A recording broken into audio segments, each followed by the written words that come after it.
All right. So we're going to get started, Harry. I'm so excited. So before I introduce Harry, or you can share a little bit about how you got into the principles or this understanding, I got to meet Harry at the 3PG conference for a short bit. And it was what was I was actually really sick. I left after that evening that I met you, and I'm so glad I did. But for the few minutes that I had a chance to meet you, he didn't introduce me with a handshake. He introduced himself with his heart. Immediately, he just came up to me and said, "You must be Amir. I'd love to connect with you. I've been meaning to meet you." And we just got to chatting for a little bit. And I wish I had a longer amount of time to speak to him. But one of the things I always talk about that I think is absolutely important is that before you talk about the principles, you have to meet someone from their heart. You have to meet and connect with them. You can't just start talking about the principles and think the world will change. What changes people is how you show up in the world. And one of the most beautiful ways that Harry shows up is himself with his heart on his sleeve. And this is before I even knew what he knows about the principles, his background in the principles. Little did I know, he's been in this for a very long time. He had a very close relation to Syd Banks. And the book that I'm 90% done has been one of my favorite books in regards to this understanding. So I'm so thankful for you, Harry, for being on this call. I really appreciate it from the bottom of my heart. Well, thanks. I feel the same about Amir. When we only talked for a few seconds, but I saw a genuineness rather than a book in their head about what the three principles are, which I am really against. You have to speak from who you are. And I felt a bit of a kindred spirit with him. And it's been actually kind of fun to watch him in the last couple of months with his relationship with Dave Banks and so on, because Dave and I are quite close friends. What I thought I would do, Amir, is talk a little bit of why Sydney Banks is important. When I went to the school on Salt Spring, I was caught by how Elsie and Chip brought Syd along in the journey. You could feel him in the room. And that was a big thing for me, because although I had a very close relationship, not as close as Chip and Elsie, but a very solid, close relationship with him, I wasn't bringing him along in my teachings. And because of that, I was talking from what I knew, which of course is all you can share. But I wasn't reaching out to the unlimited depths of the spiritual reality. Because when you bring Syd along, you're bringing along the living example of who uncovered the principles. And you're also saying, beyond what I understand, there is more. And that is very, very important, because it frees you. You don't have to be the expert. You just have to be yourself. And so within that context in 1976 or so, when I came to Salt Spring Island, I can remember this experience where there was a gathering of about 20 people. So we're talking about 20 people, and then a few people in Nanaimo like Elsie and so on, but very, very few people. And we gathered quite commonly at Syd's house with the fire blazing. He would sit on the fireplace and talk, and the panoramic view of the ocean in the background, and his wife would come and serve cookies and tea and stuff like that, and come in. I always loved this. She'd come in and ask us, has he got to the good stuff yet? And say no. She'd go back into the kitchen, she did, and walk back there. And after this one meeting, my past wife and I, we stayed, and we were really sad, really sad. We were bummed out. And the reason we were bummed out, everybody was so happy, and we were still fighting.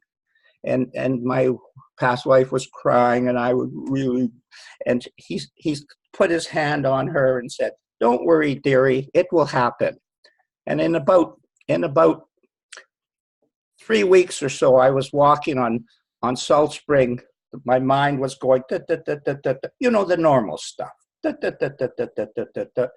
then all of a sudden, it went totally still for about 3 or 4 minutes. And I walked into the oneness of life. Now, I could describe that in full detail, but just all of a sudden, everything went quiet. And I walked out of that experience, and I knew life was spiritual. And because of that, that carried me through all the experiences that I was going to come in before. So I had an experience, Amir, of life is spiritual. It's all one. And that's all I wanted. I just wanted to know my connection to God. But I was never interested in the psychological. So my experience didn't include thought. So I had unbelievable optimism. I could go through anything and come out with a positive feeling, but I didn't have the navigation tool to navigate in the psychological world. So I was still being a victim of my own thoughts. And a bit later, I had an experience with Syd where we were together. And while we were together, he gave me some personal teaching. And in that personal teaching, I had an insight.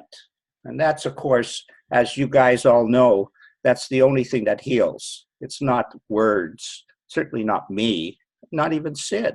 It's the spirit that flows through us that provides a healing feeling in all of us.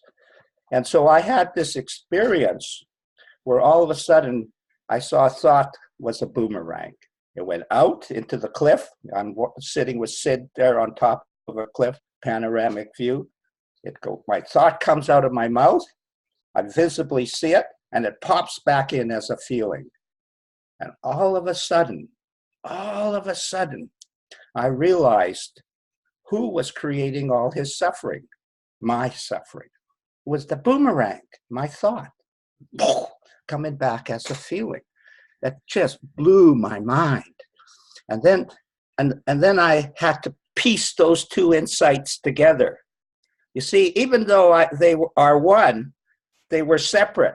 So spiritual, the good stuff. Psychological, oh, boring, new language, you know, and I didn't bring those two worlds together. And then I had an experience where they did come together. And when they came together, I said, oh,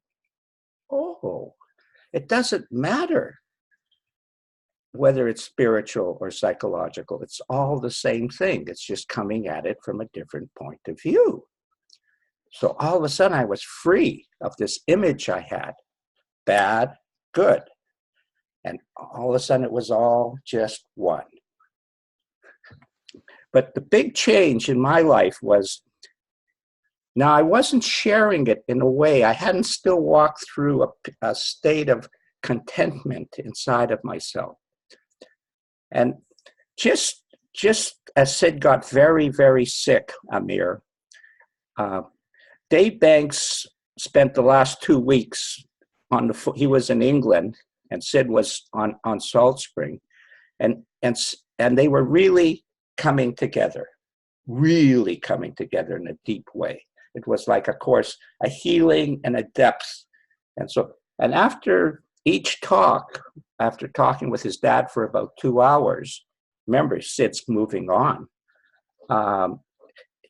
Dave would get on the phone and talk to me.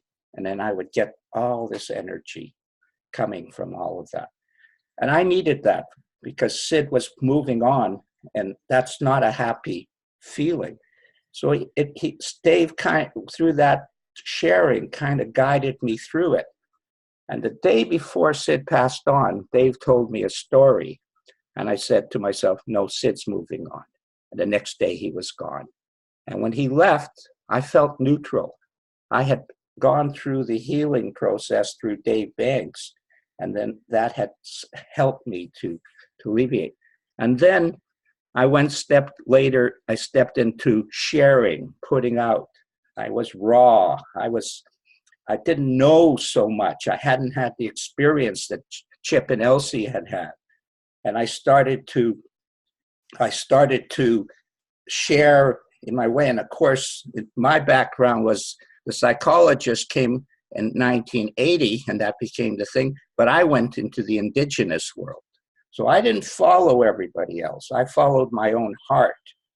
And it turned out that was the right thing to do for me, not follow the psychologist, follow my own heart. And it took me into another story that I'm not going to get into.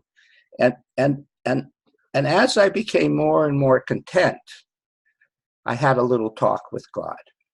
I was 69 years old. I said to God, you know, I'm really happy. I'm really content. I got no beefs, but I feel a little understimulated. I wouldn't mind sharing a little more what I know. And the next day, the moment I got up, just like that, I got a phone call. A guy said, Harry, remember me? You taught me 5 years ago. I've had this addiction program. I've been offered another job.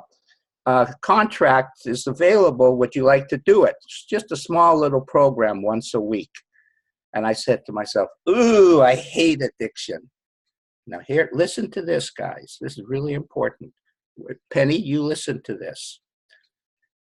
Before I was useless in addiction, I worked, of course, with the indigenous people. That's a big addiction crowd.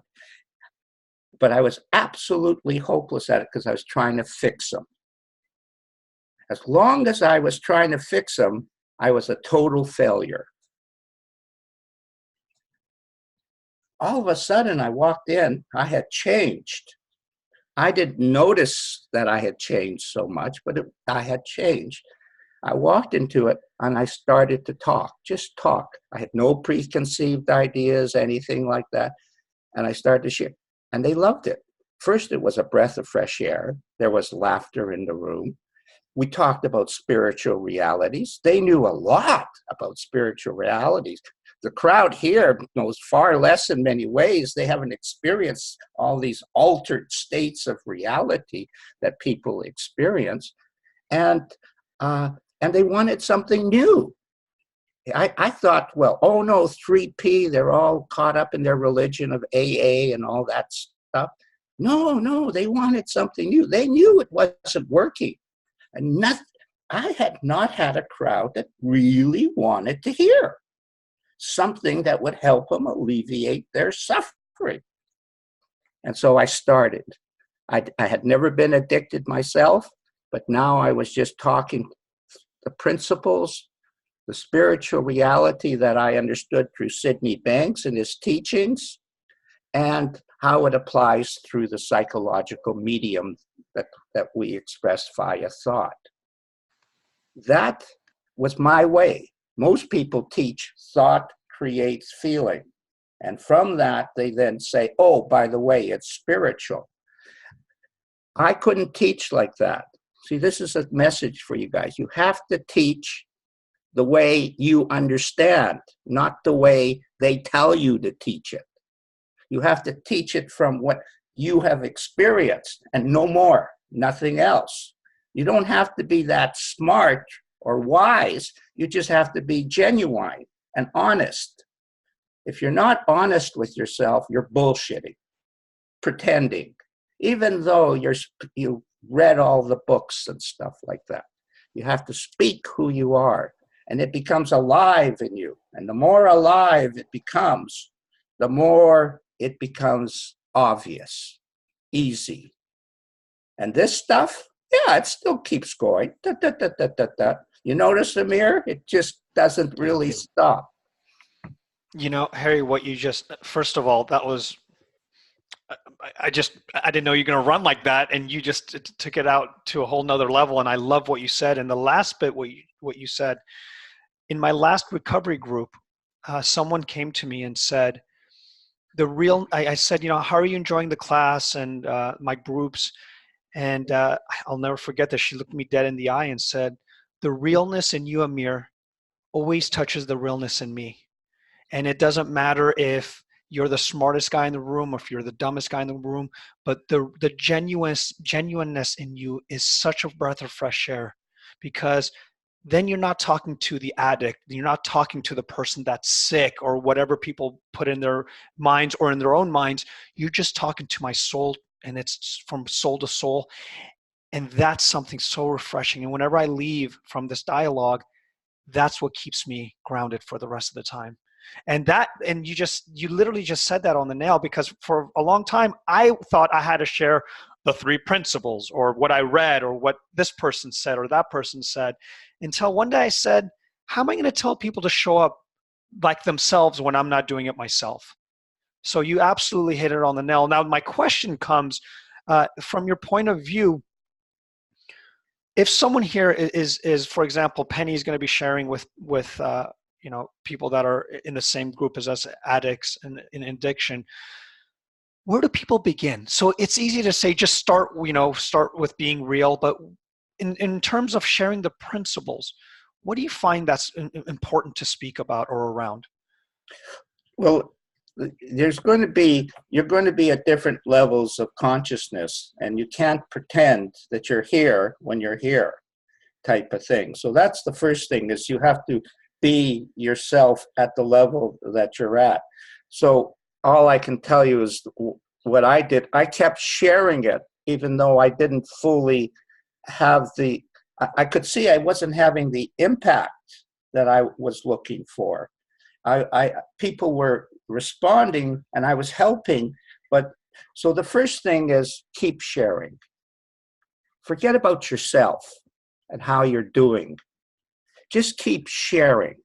People out there need love and understanding. If you're genuine in what you're sharing, you'll make mistakes.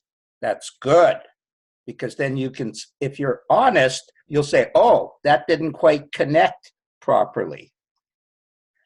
Now, obviously that the mistake is mine, not theirs. How do I deal with that next time? So I did a tremendous amount of, I love making mistakes. I love putting myself out into situations of sharing and seeing what comes back.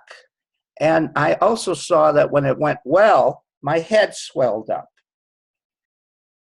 I was full of it. I couldn't stop thinking about it. That was destructive. I could feel that. I could see that.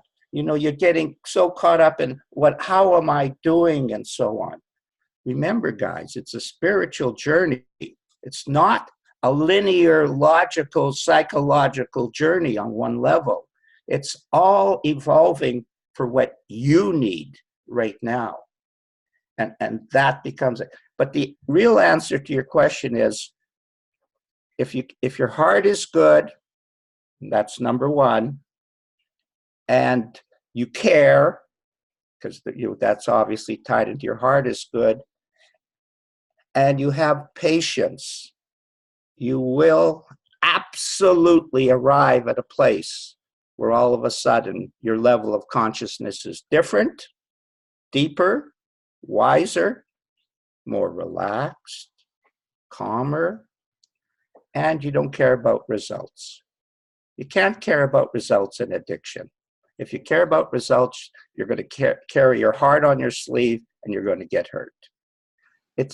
You're not cold, you care, but you become more neutral.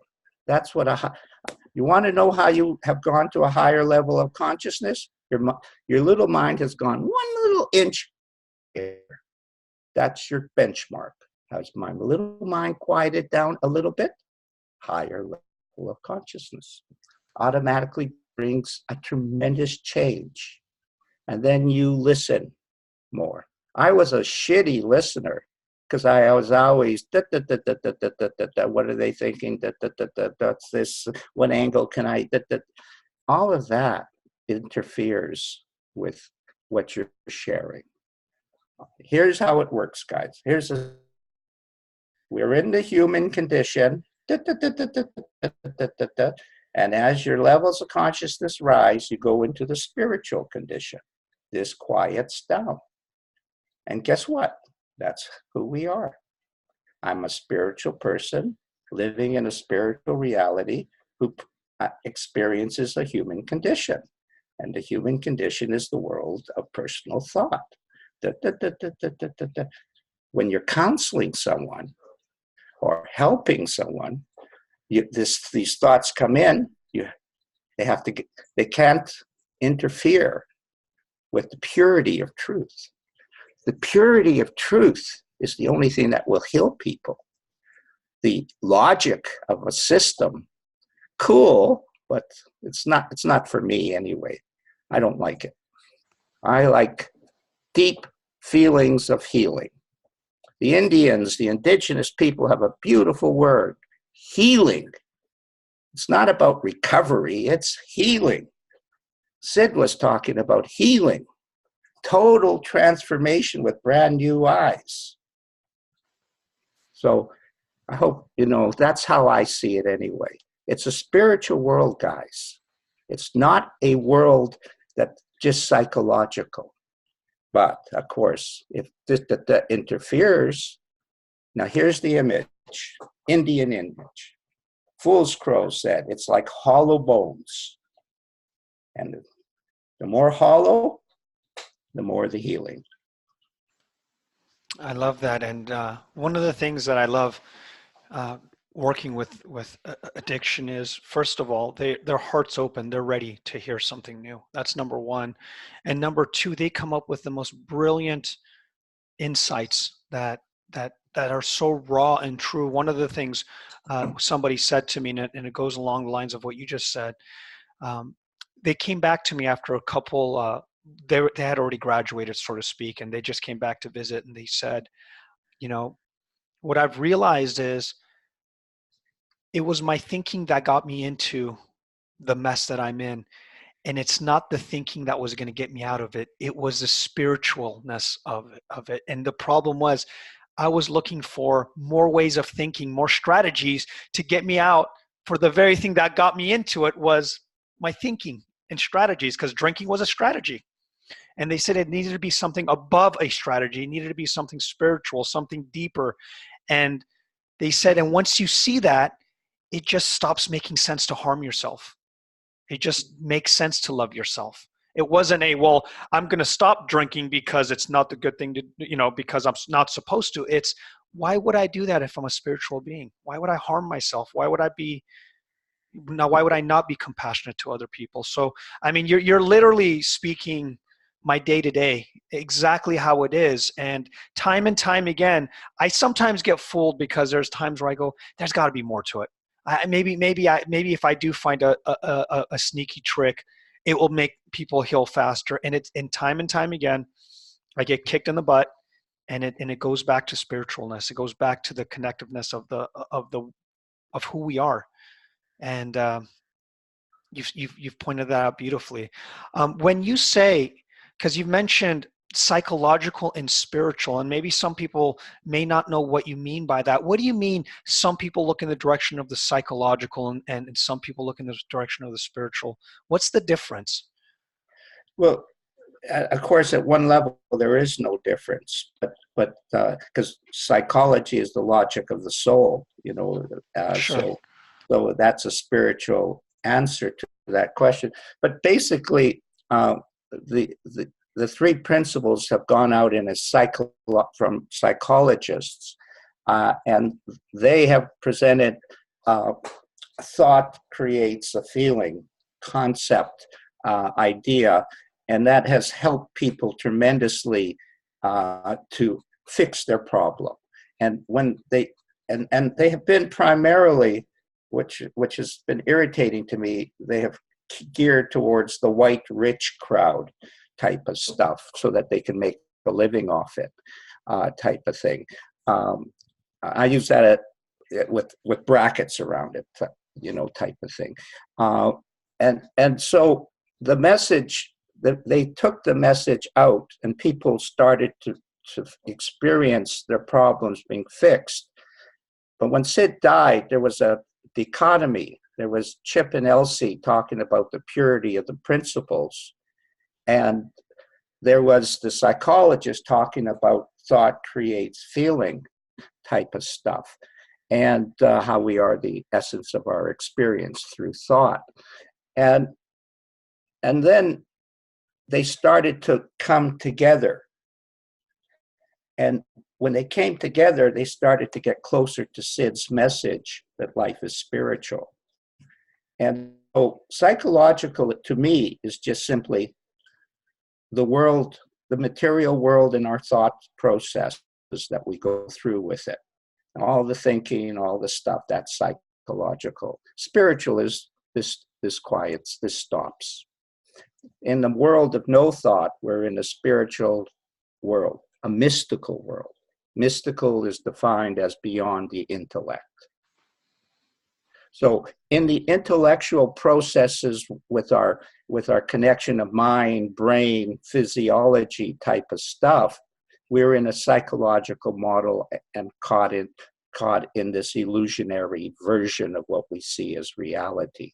In actual reality, we are walking in a spiritual world, and as we become consciously aware of that, as it becomes alive within. Remember, Syd's main message, besides its truth, is it's inside, it's within, it's inside. And that aliveness is the spirit. But it doesn't have thought. Remember hollow bones? There's no thought in that.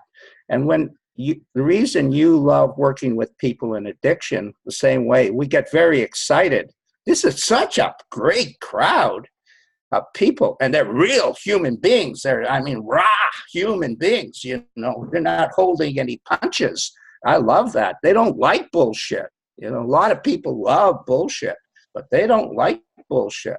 And so you have to go to touch them. The moment you and I talked last time, we had never talked, and then we reached a sort of a common mind level. That's spirit. Universal mind is when two people just come, and your body isn't even there. You're just living in the moment of pure essence. Yeah. And the more alive it feels inside, because you're God. Don't forget that. A lot of people, they get into, I'm spiritual, but they don't bring themselves along. They have a lot of psychological problems, because they don't see that connection. That's the beauty of the principles. It connects. Spiritual, physical, they're all the same. Beautiful. Beautifully said. We have a couple of questions, if you're okay with that. Oh, yeah, I like questions. Mr. Lee, we'll start with you, then we'll get to Penny. Let me get you. Go for it. Hi there. Hey, I'm a sort of reformed self-help junkie, as I think probably most of us probably are.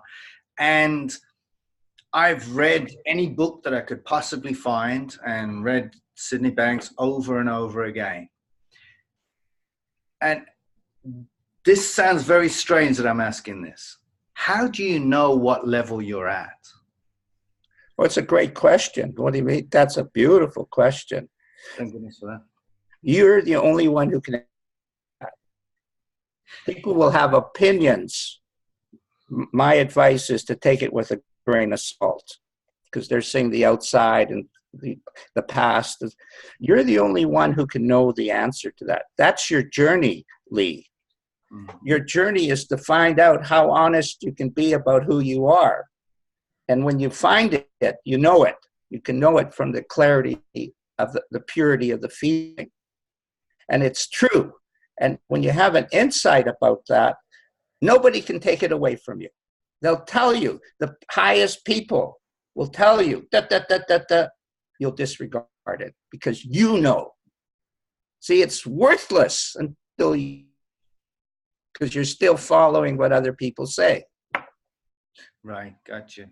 So it's basically, as they say, how do you know you're in love? It's like you just know, right? That's that perfect example. You notice when you're in love and you try to describe it to somebody else, they can't, they don't know what you're talking about.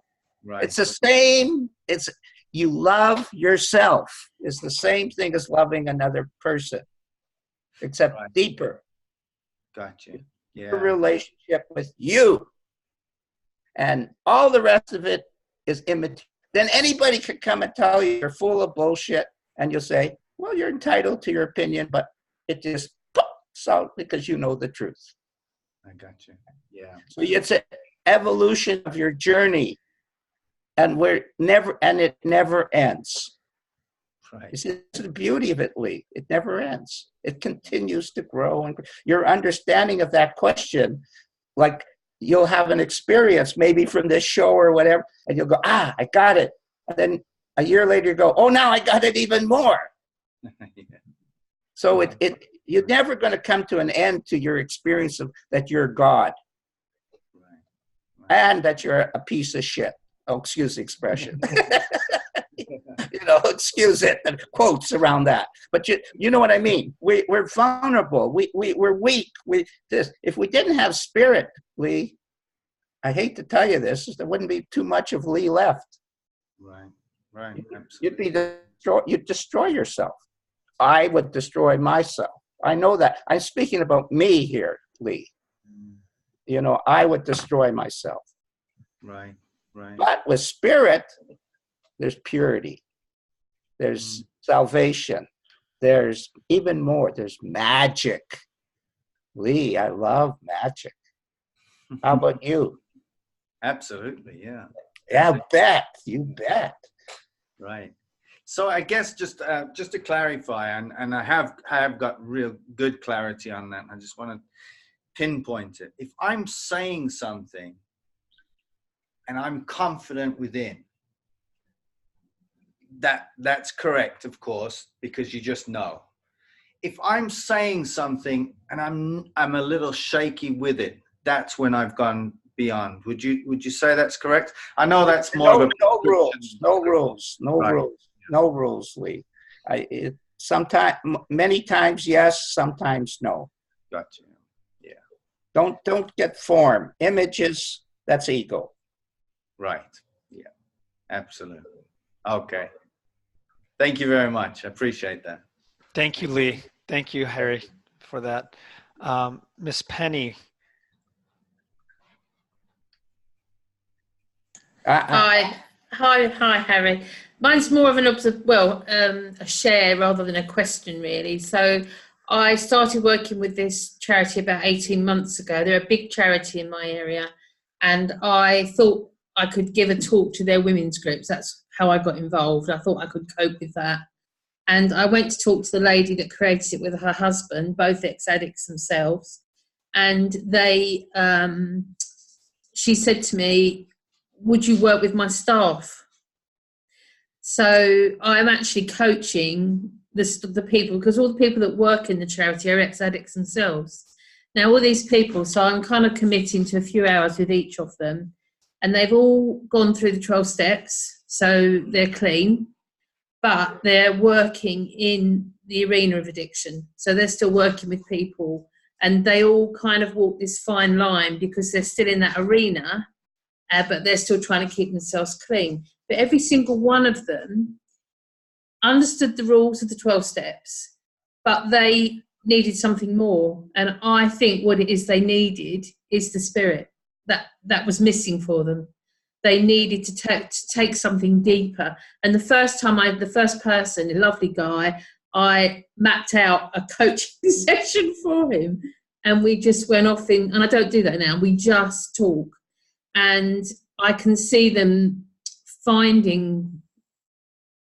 they've all found something deeper, and they weren't getting it from getting clean. They needed to they got to that point, and then they were kind of like, well, so where do I go now?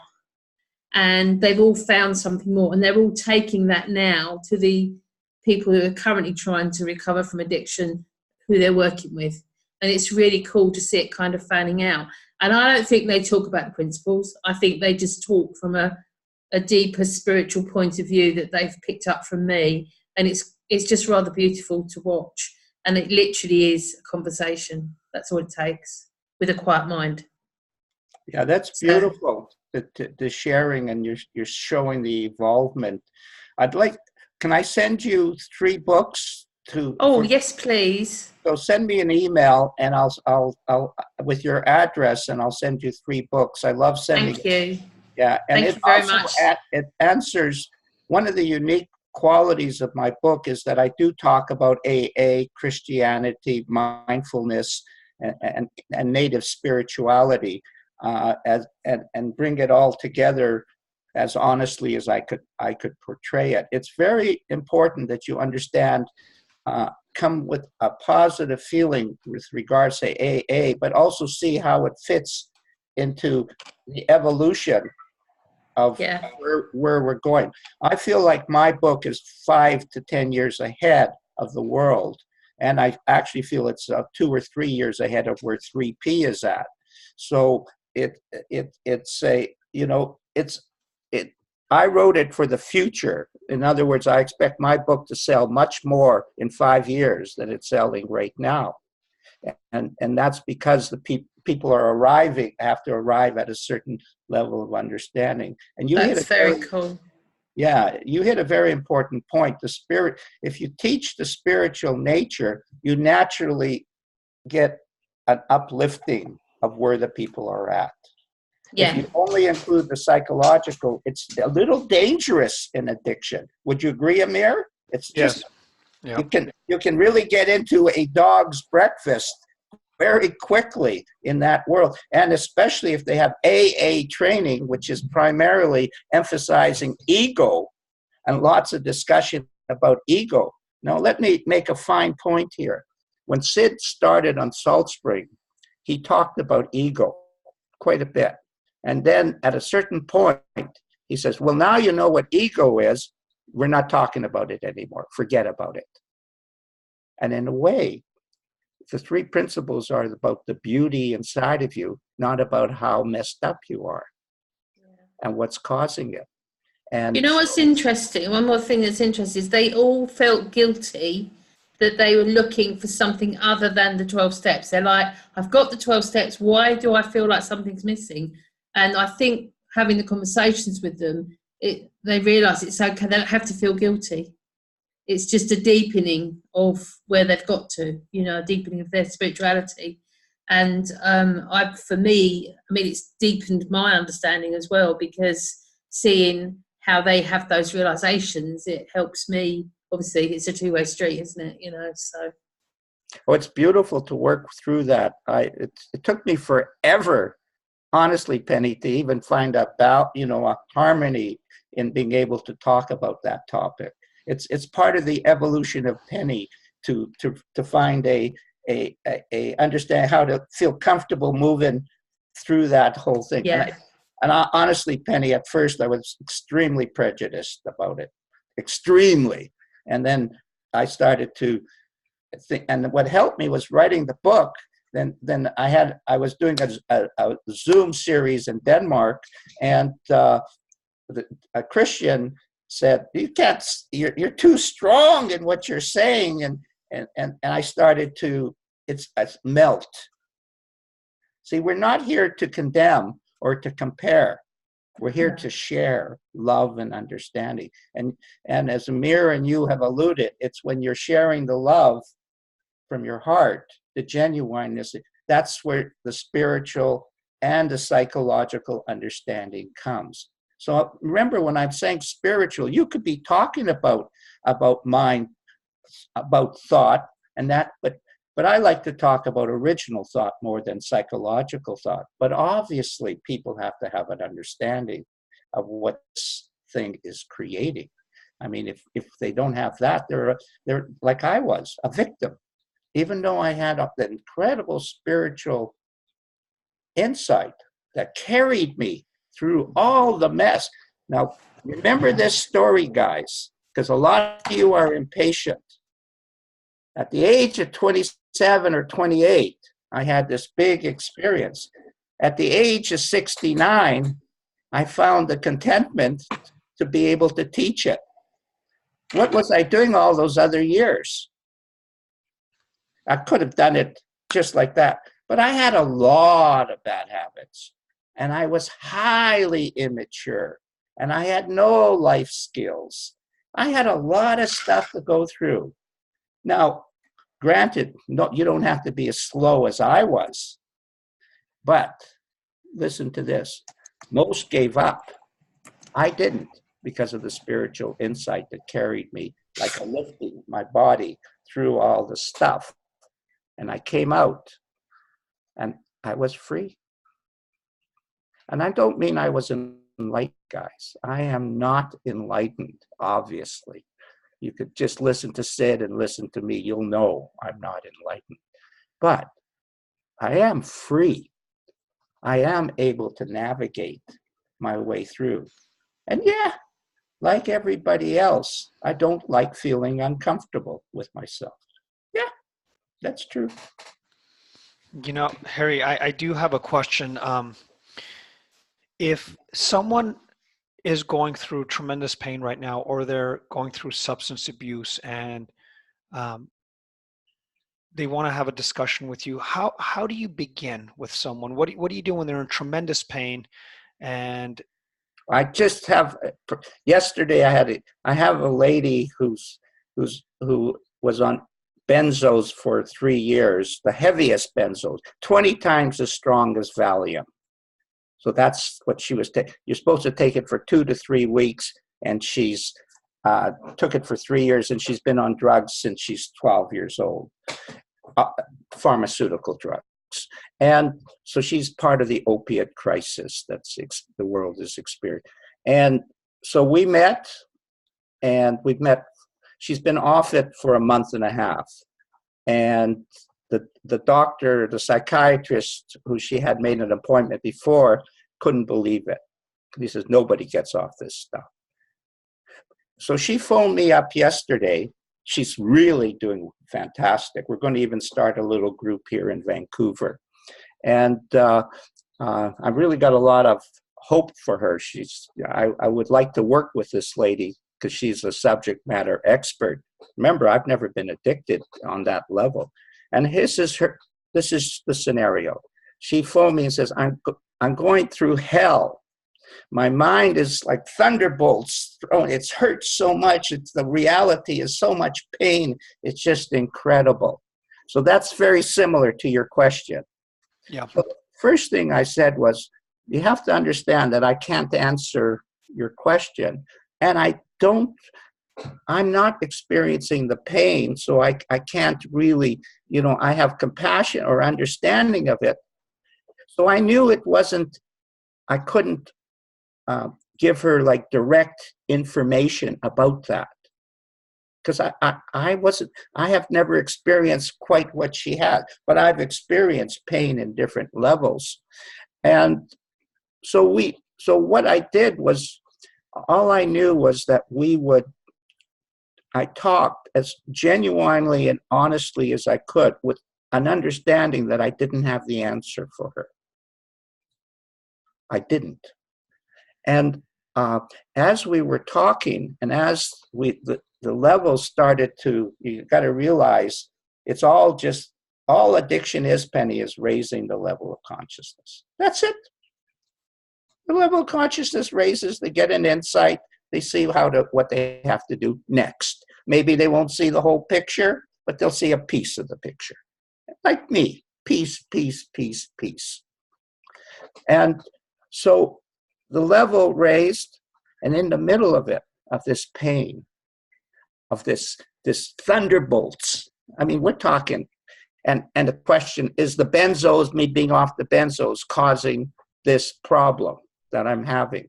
Which, of course, since I'm an educator, not a psychologist, I don't really know, So I can't pretend, especially about that. So right in the middle of it, Amir, she starts talking for the first time to me, her wisdom. And she's crystal clear. In the middle of all that pain, she just started to exactly describe. And the only thing I had to do was tell her that was beautiful. And then she self-realized that she had expressed the answer she needed to see. So that's the best I could do, and I was pretty pleased. I I think this is such an important thing that you just said. There's so many of us in our community that when someone comes to them and says, look, I have somebody that's addicted to this. I have someone that's going through a divorce. I have someone that's having trouble at work. As if you have a proper answer, they're just going to get some insight and everyone shakes hands and go home. The truth of the matter is saying, I don't know is so powerful. Being honest, if that's where you're at, to say, look, I am so sorry about your pain. I'm not only sorry about your pain, I don't even know where to begin to help you. I don't know. And in that to me, an exploration starts. It's not the end of a conversation. I always feel like you being honest and saying I don't know is a beginning of a conversation and a beginning of an opportunity for them to have an insight if they look in that direction. So and for you to have an insight too. Yes, exactly. Now it becomes an exploration for two people, not come to me, I'll give you an answer, we'll shake hands, and hopefully we can do this again. You're smiling and everything is perfect. Right, and then so they can go tell everyone, Amir knows the principles he gave me. It's not that, because at the end of the day, it always comes from them, through them. And that I don't know stage for many is a place where people stop the exploration because they're saying, I don't know, it's a dead end. It's not a dead end. It's a beautiful beginning. That's right. That's right. Beautiful beginning. And I think you pointed to that eloquently. Thank you. And one thing I want to emphasize to you, if you're talking to someone, sharing with someone, or I call it an educational, and I love the word explore. Education and explore are connected together. See, the psychologists are fix. Educators are explorers. And the Toltec, which is the origin of the native world in many cases, talks about the way is the artist of the spirit. I love that. We're an artist of the spirit. That's an educator, artist of the spirit. And here's something that I've experienced, and very few people talk about this. Remember, it's all one. So you're talking to yourself. That person is a reflection of you or me when I'm talking to it. And if you can see that, you're going to learn a ton about yourself and who you are. That person is there, brought to you spiritually, so you can see more about who you are. Even though, if you think about yourself, that's ego. You don't want to think about yourself, but you're actually talking to yourself. You better be nice to that person. Oh, I love that. I think that's brilliant. We have 10 more minutes. And so I wanted to see if there's anyone that wanted to share an insight, have any other questions for Harry, or just wanted to leave the floor open for a little bit, see if anything will come through. And Penny just says, I love that moment when the other person sees something and their face relaxes and you have no freaking idea what you said that helped them, but you feel the feeling together. Yeah, that's. And you walk out like a champion. It's actually what the purpose of the three principles are. And that's why Syd was so charged up about what he was teaching. Of course, he was watching that unfold quite often. Yeah. Yeah, and the funny thing is, if what you're saying is true, and I've seen it in my own experience, my level of understanding deepens with the exploration when helping others.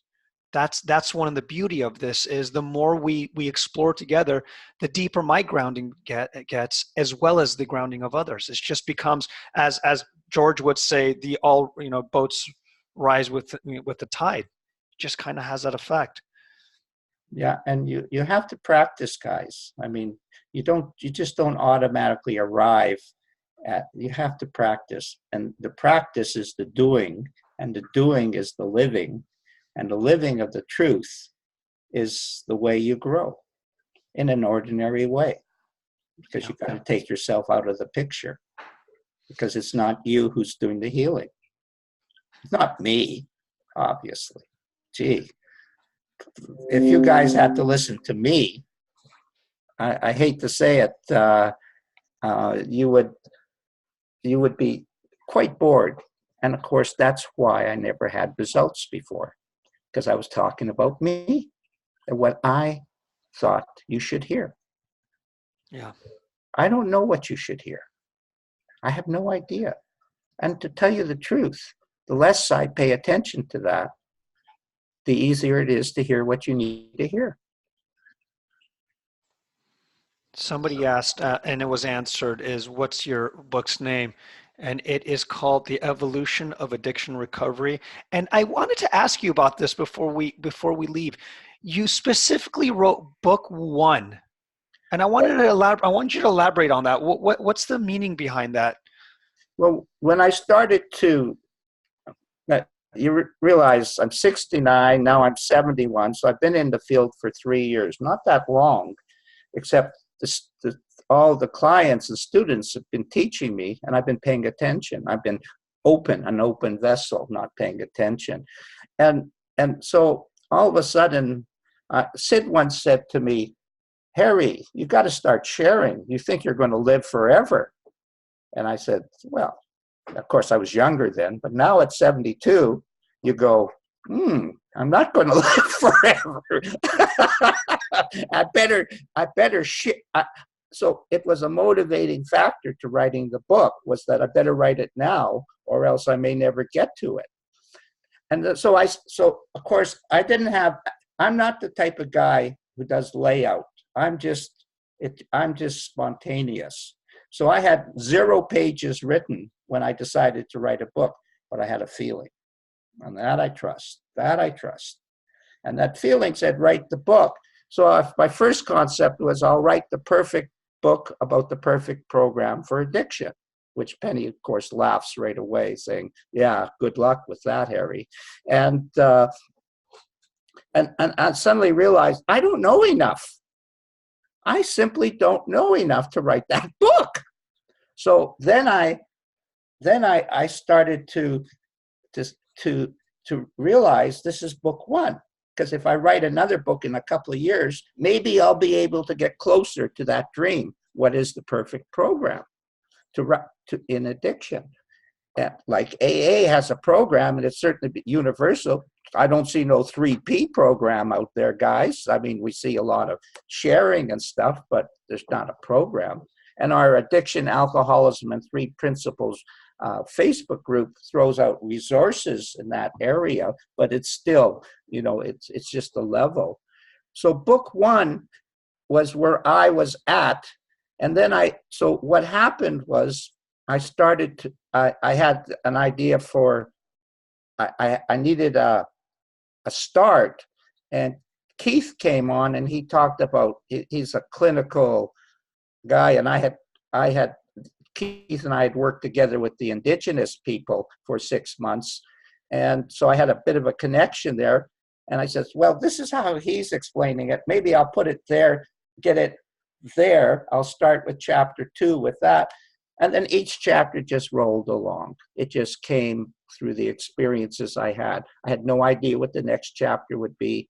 And then at a certain point, something you mentioned, Amir, I said, well, it's called The Evolution of Addiction Recovery. I better write about some other applications beside 3P, and you said, I like that, and stuff. So it just was an evolvement in my own growth, but also acknowledging I didn't have, like Syd would write The Enlightened Gardener, but you know what? He's written 4 or 5 Enlightened Gardeners, just 3 of them haven't been published. And so he kept evolving, and he said in his last book, finally got it. So we're seeing that in our own personal evolvement, we're just babies. I'm a baby. And funniest thing, Amir, I know more now than I've ever known, and I feel like I know less. I know nothing. I like it. There's no pressure. Harry knows nothing. A little bit, a little bit. But it seems to make a difference. but Yeah. I know nothing. So book one is where all of us are at. You're at book one. I'm at book one. Penny's at book one. In 5 years, Penny, you'll be maybe at book two. And I tell you, Penny, just keep growing in this field, and I guarantee you'll be in book two. And if you don't, that's perfect too, because you have some personal things you have to work through. And that's only took me 35 years to figure that out. But here's the joke, guys. The joke is when it comes, you don't care about the 35 years because you're already there. You're living it. I don't care. I don't care that life was tough for 35 years. Besides, it wasn't tough, uninteresting. It was extremely interesting. If you're friends with Syd Banks, take my word for it. It's interesting. You know, we have a couple minutes left. I wanted to share something Hans wrote, and then I wanted to see how people can reach you and what you're up to. So Hans wrote something beautiful. He wrote, AA got me sober 21 years ago. 3P gave me a life starting a year ago. I love this conversation. Thank you. I love that. I love that. That is right. AA has helped a lot of people. So I don't, I have nothing against AA. I have a lot of people that are in my community that's helped them get off of substances or keep them at bay. But that's a beautiful way to summarize it. But the 3 Ps is a nourishment of the soul. It's not simply to get rid of one substance or replace it with something else and all that. It's a cumulative approach of just being in life. And that to me is what's been such an amazing journey for me with the 3 principles. I do want to ask you how can people connect with you? And I know you have your own show and it's absolutely brilliant. So tell us a little bit about what you're up to before we end this call and how people can reach you. Well, my website is acttraining.biz, and ACT stands for Advanced Coaches Training. So acttraining.biz, and there I have podcasts and talks, and now we're turning our addiction, alcoholism, and 3 principles Facebook group and our webinar series, which is twice a month, into podcasts as well. So they're on YouTube channel, which you would be able to see on addiction, alcoholism, and the 3 principles, and your ball will show up. You click on it, it takes you right to it. And contacting me through acttraining.biz, and under contact will have my phone and my email address as well. And there's a lot of talks. There's a lot of. I'm an educator. I'm interested in developing curriculum to support you, Penny. Take a look at it. There's a lot of. I have developed a seven episode video course took excerpts of it, and it starts with Keith talking about Syd's dream, and then Joe Bailey talking about his own experience with it, and then we keep evolving it, taking the people deeper and deeper in their understanding. If anyone goes through those 7 episodes, I guarantee you they'll be enriched. And Amir brought up a very important point, perhaps the most important point of this talk. And that is, I had a person in a recovery center, a lady, she says, I'm not interested in getting rid of my addiction. What's the point of getting rid of my addiction if I'm still unhappy? I want to be happy. I want to have the whole ball of wax. That's 3 principles, the whole ball. Not just get your mind off getting rid of the addiction. That's what's creating the addiction. And get into being happy and content. And that's was my essence of what carried me through all the tough times. And if I had 10 hours, I could describe to you how tough my life has been. Because Harry Derbitsky was a work in progress, really, really a real case. And maybe I'm going to finish with a story to prove my point. What a pain in the ass it was, type of thing. So we meet for the first time. I phoned Syd up, and I had seen him talk at Gathering of the Ways. I won't get into it. I'll shorten the story. And I phone him up, and I say, well, let's get together. I'm a pretty aggressive old guy. And he says, well, I'm busy today, but tomorrow. And I was planning on leaving tomorrow on Salt Spring. So I said, well, I guess I'll stay another day. So we got together, and there were 15 people. I thought it was a common occurrence, but it was actually one of the first times they ever got together. Everybody was broke, of course. You know, it was a different era. We were all hippies, and I was the wildest of all the hippies. And you can see with my long hair now how I fit that image, guys. Like, you notice that? You notice? Yeah, yeah.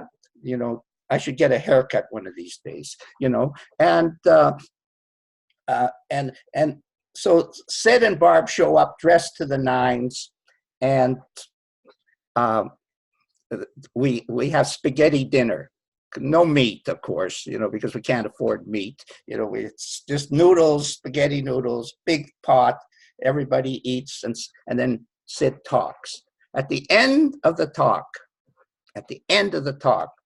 he said, they of course talked about us, at driving home, and this is what they said.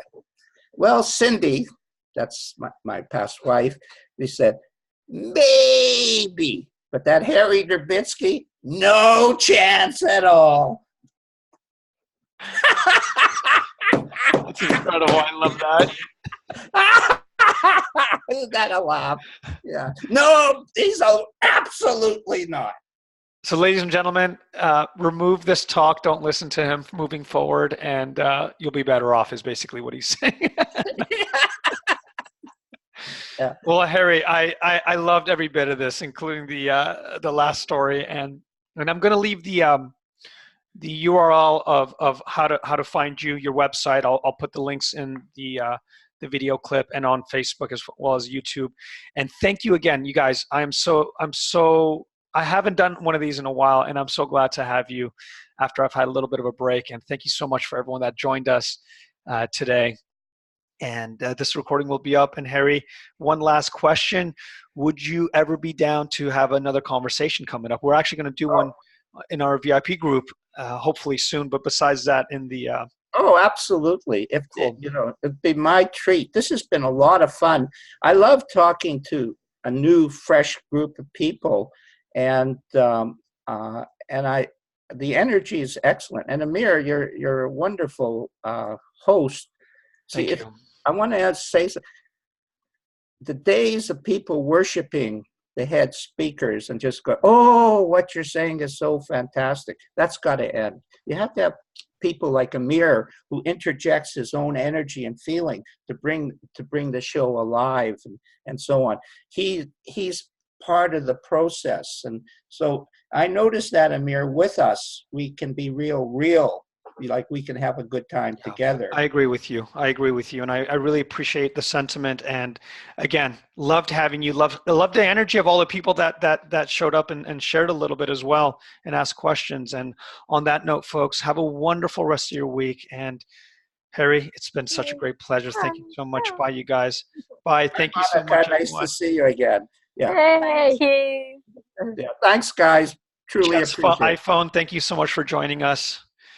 And we'll see everyone soon. Bye, you guys.